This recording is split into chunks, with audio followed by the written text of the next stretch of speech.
Hey, Kelpieone here on Stainedglasscuts. In my last video, how to make the 7 glass rings mobile, I played with fusing overlapping stained glass rings of 3 different colors to produce a design with 5 distinctly different colors. If you haven't watched it, check it out. As I studied the results of the design, I thought, what can I do with just circles instead of rings? They're easier to make, and what if the circles are of different sizes and there's more of them? Here's how the design evolved. In the 7 rings mobile, I had the edges of the rings touching each other, so I decided to experiment with pulling them apart a bit. You must forgive my color choices. What was I thinking? Anyway, I lost the nice stars in the middle, and also the center was no longer round. So not doing that. Next, I tried 3 blue and 3 yellow circles and added 6 smaller circles, 3 orange and 3 light purple. I sized the smaller circles such that they extended beyond the larger circles. And here's the result after firing.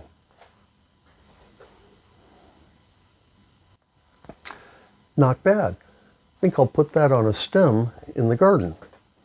But there are a couple of things that I want to change.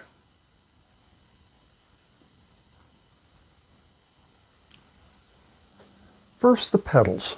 Because the smaller circles were pushed up against the larger circles, they produced a slight distortion in the green petals. See these contact areas?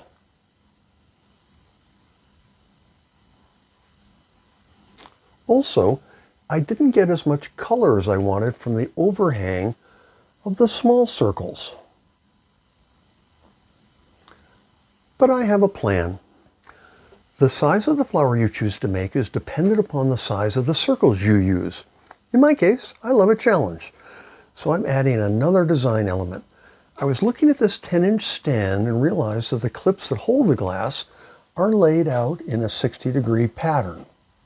As the flower has 6 petals, also 60 degrees apart, if I make the flower the correct size, it should fit in the stand. If this doesn't work, I'll just make a hanger and turn it into a mobile.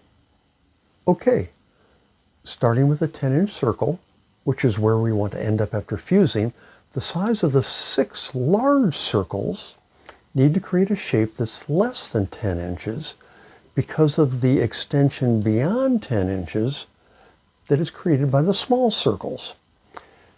And because the small circles will extend beyond the large circles and will only be 1 layer of glass thick, they'll draw inwards, hopefully stopping at the 10-inch line. I'm estimating about 1/8 of an inch of movement. I'm trying for 1/4 of an inch of color on the ends of the large circles, so the overhang will be roughly 3/8 of an inch. I'm also not going to have the small circles touch the large circles. I'll separate them by roughly 1/8 of an inch. There are a lot of variables here, but only 2 sizes of circles. For the large circles, I'm going with 4 3/8 inches in diameter, and for the small ones, 2 3/8 inches in diameter. Let's make some circles. Here's the technique I use for making large circles. First, I'll score the glass.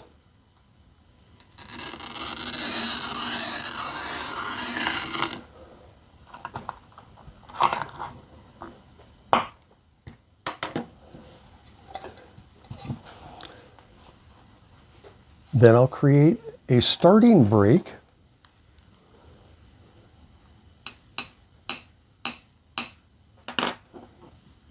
Next, using a dowel that I've rounded the end on, I'll extend the break all the way around the circle.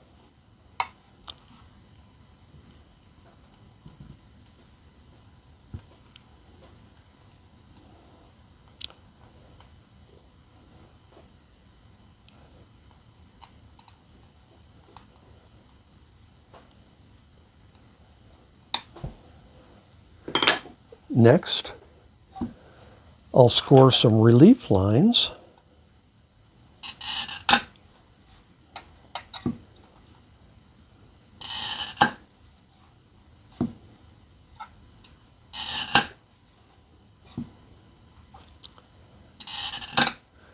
And using my running pliers, gently squeeze until I hear the crack.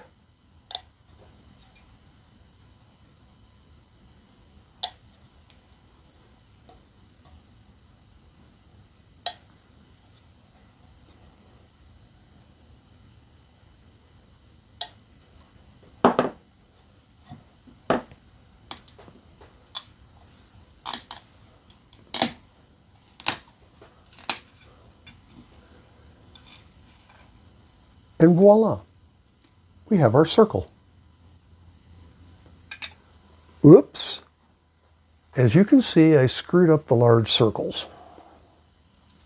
They were supposed to be 4 3/8 inches in diameter, like it says right here. And I mistakenly set my cutter to 4 3/16 inches in diameter. So what does this do to my plan? I'll get more of the small circles visible, but I may have more shrinkage and miss my 10-inch stand objective. Okay, plan B. I'm bumping up the small circles from 2 3/8 inches in diameter to 2 3/4. Let's see how that works out. Okay, here are all the glass pieces, and we are back on plan. It's off to the kiln.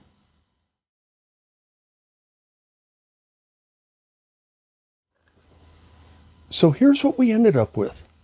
Looks pretty good. But what about fitting in the stand? And yes, it fits. Hope you enjoyed following me through this discovery process. Please consider liking and subscribing, and thanks for watching. Cheers.